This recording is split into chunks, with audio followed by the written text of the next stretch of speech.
नमस्कार किसान भाइयों, मैं महिपाल सिंह और आप देख रहे हैं आपका अपना मनपसंद यूट्यूब चैनल एमएस टेक्निकल खेती। किसान भाइयों, आज के इस वीडियो में हम बात करेंगे आलू को लगाने से पहले कौन से फंगीसाइड से हमें उसका बीज उपचार करना चाहिए, अर्थात बीज को संशोधित करना चाहिए। किसान भाई, बीज को संशोधित करने के बहुत फ़ायदे होते हैं। हम अपनी फसल को लगाने से पहले जब बीज उसका उपचारित कर लेते हैं, संशोधित कर लेते हैं, किसी भी फसल का बीज हम लगा रहे हैं तो हमें बहुत सारे फ़ायदे मिलते हैं किसान भाई। और बात करेंगे कि बीज को उपचारित कर क्यों लगाना चाहिए, अर्थात बीज को उपचारित करने की क्या आवश्यकता होती है, इसकी क्यों ज़रूरत होती है, इसके बारे में हम पहले बात कर लेते हैं। तो किसान भाई, आजकल के दौर में जब हम फसल बोते हैं, मान लिया धान की फसल है और तुरंत काट कर हम उसमें आलू लगा रहे हैं या आलू की बुवाई कर रहे हैं किसान भाई, या कोई अन्य फसल लगा रहे हैं, इससे क्या है कि हम लगभग अपनी ज़मीन को 5 से 6 दिन के लिए खाली छोड़ते हैं मुश्किल से, और ज़्यादा से ज़्यादा 10 से 15 दिन के लिए। तो उसमें क्या होता है, जो हमारी पिछली जो फसल होती है उसकी जो जड़ें होती हैं, उसके जो अवशेष होते हैं, वो तो उसमें एक फंगस होती है जिसे हम फफूंदी कहते हैं। तो फफूंदी उसी के अंदर रह जाती है, वो ख़त्म नहीं होती है, जिसके क्या कारण होता है कि जो हमारी अगली फसल होती है वो उसमें अटैक कर देती है, और शुरुआत में ही अटैक कर देती है, जिससे कि हमारी ये अगली फसल होती है उसमें बहुत ज़्यादा नुकसान देखा जाता है। जड़ें गल जाती हैं, पौधे सूख जाते हैं, उमस जाते हैं, पैदावार भी घट जाती है। तो इसलिए हमें इसकी ज़रूरत होती है। जब हम बीज को उपचारित कर लेते हैं, शोधित कर लेते हैं, तो ये फंगस जो होती है हमारे जो पौधे होते हैं उनकी जड़ों तक आती है, लेकिन कंट्रोल नहीं कर पाती है, क्योंकि जब हमारी जड़ों में पहले से ही दवाई लगी हुई है तो ये वहाँ तक नहीं आ पाएगी और ये लगभग संपूर्ण ख़त्म हो जाती है पूरी तरीके से। तो किसान भाई, इसलिए हमें इसकी आवश्यकता होती है किसान भाइयों। और हम बात करेंगे कि हमें कौन कौन सी दवाइयों को हमें इस्तेमाल करना है, और किसान भाई कौन सी दवाई कितनी मात्रा में लेनी है, किस प्रकार से लगानी है ये हमें, और दवाइयों के टेक्निकल भी मैं आपको बताऊंगा किसान भाई, क्योंकि टेक्निकल बहुत ज़रूरी होते हैं हर दवाई के लिए।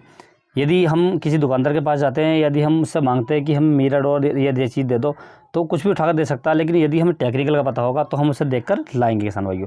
तो इन सभी के बारे में आपको पूरी जानकारी दी जाएगी, तो आप वीडियो पर अंत तक बने रहिए। और जो किसान भाई चैनल पर पहली बार आएँ उनसे रिक्वेस्ट है कि चैनल को सब्सक्राइब जरूर कर लें, ताकि हमारे आने वाले ऐसे ही नए वीडियो आपको सबसे पहले प्राप्त होते रहें किसान भाइयों। यदि हम सबसे पहली और सबसे अच्छे फंगिसाइड की बात करें तो ये अदामा कंपनी का आता है, मीराडोर के नाम से।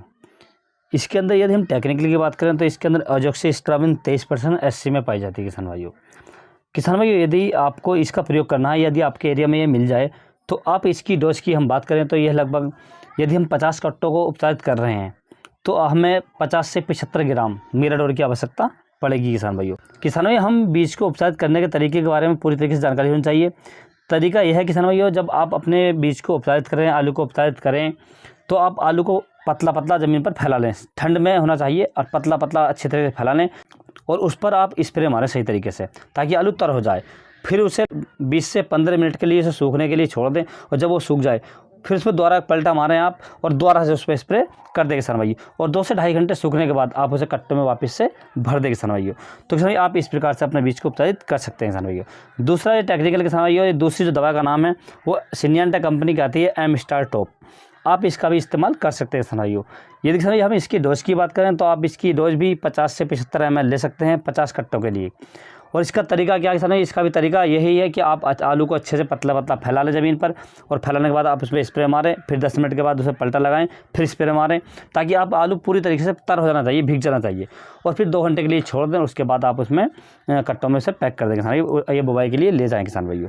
यदि किसान भाई हम एम स्टार टॉप के टेक्निकल की बात करें तो एजॉक्सिस्ट्रोबिन इसके अंदर 20% होती है, प्लस इसके अंदर डाइफेनोकोनाजोल होता है 12%। तो आप इसका भी इस्तेमाल कर सकते हैं किसान भाइयों। ये बहुत ही अच्छे और पक्के टेक्निकल है किसान भाइयों, और अच्छी कंपनियों के टेक्निकल किसान भाई। अब हम बात करते हैं तीसरी दवा के बारे में। तो तीसरी जो दवा किसान भाइयों आती है बाबास्टिक के नाम से, जिसके अंदर टेक्निक होता है कार्बेंडाजिम 50%। ये बहुत ही पुरानी दवा है किसान भाइयों, और इसके प्रयोग करने से जो हमारी फंगस होती है खेत की, वह भी नष्ट पूरी तरीके से हो जाती है किसान भाइयों। तो आप बाबास्टिक का प्रयोग कर सकते हैं। इसकी डोज की बात करें तो आप 2 ग्राम प्रति लीटर के हिसाब से ले सकते हैं, यानी 50 कट्टों को उपचारित कर रहे हैं आप, तो आपको 100 ग्राम बाबास्टिक की आवश्यकता होती है, या कार्बेंडाजिम की आवश्यकता होती है किसान भाइयों। 100 ग्राम कार्बेंडाजिम को आप 50 लीटर पानी में घोलें और अच्छे से आप स्प्रे कर दें। तरीका वही होगा कि अच्छे से आलू को आप फैलाना है, पतला पतला फैला लें, और उस पर स्प्रे अच्छे से कर लें किसान भाइयों, ताकि आलू पर पूरी तरीके से ये भीग जाए। तो इस प्रकार से आप अपने आलू को उपचारित कर सकते हैं और अपनी फसल से अच्छी पैदावार ले सकते हैं किसान भाइयों। अब किसान भाई हम इसके फ़ायदों के बारे में बात कर लेते हैं। इसके जो फ़ायदे होते हैं किसान भाई उपचारित करने के, तो सबसे बड़े फ़ायदे होते हैं। एक तो हम जब आलू को खोदते हैं तो उस समय आलू बिल्कुल साफ़ निकलता। आलू के अंदर फंगस कम से कम आती है, झुलसा रोग भी कम से कम आता है, जड़ गलन नहीं आती है और जो ओमसा आता है वो नहीं आता है। बहुत सारे फायदे इसके अंदर देखे जाते हैं किसानों। ये तो आप अपने आलू को उपचार करके जरूर बोएं। यदि किसानों में मेरे द्वारा दी गई आपको अच्छी लगी तो वीडियो को लाइक करें, शेयर करें और चैनल को सब्सक्राइब करें। Thanks for watching my video.